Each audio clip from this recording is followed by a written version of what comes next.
Hello friends, welcome back to my channel. మనం బిర్యానీలో ఒక్క పచ్చిమిరపకాయ కొరికినా లేదా కూరలో కారం ఎక్కువైనా అబ్బా అమ్మో అంటూ నీళ్లు తాగేస్తాం. నోరంతా మండిపోతుంది. మరి ఎప్పుడైనా ఆలోచించారా? కోళ్లు, కాకులు లేదా పిచ్చుకలు లాంటి పక్షులు మిరపకాయలను చాలా ఈజీగా గింజలతో సహా తినేస్తుంటాయి. మరి మనలాగే వాటికి కూడా నోరు మండుతుందా? లేదా వాటికి కారం అనేది తెలీదా? దీని వెనుక ఉన్న అసలు సైన్స్ ఏంటో ఈ రోజు ఈ వీడియోలో తెలుసుకుందాం.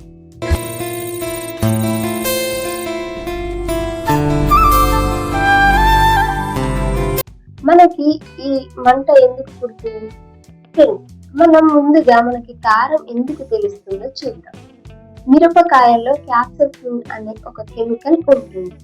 మనం కారం తిన్నప్పుడు మన నోట్లో నాలుక మీద ఉండే నరాలు ఈ కెమికల్ ని పట్టుకొని అమ్మో నోరు కాలిపోతుంది అని మెదడుకి సిగ్నల్స్ పంపుతాయి. అందుకే మనకి మంట పుడుతుంది, చెమటలు పడతాయి. పక్షులకి ఎందుకు మంట పుట్టదు?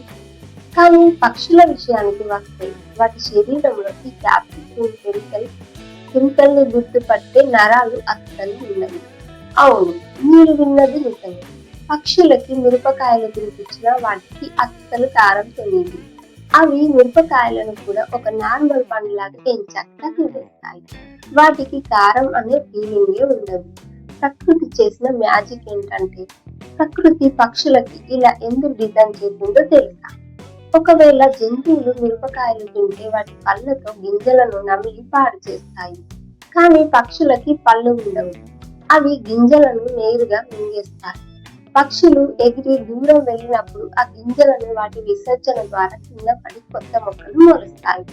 మిరప మొక్కలు భూమిపై వ్యాపించడం కోసమే ప్రకృతి పక్షులకి కారం తెలియకుండా చేసింది.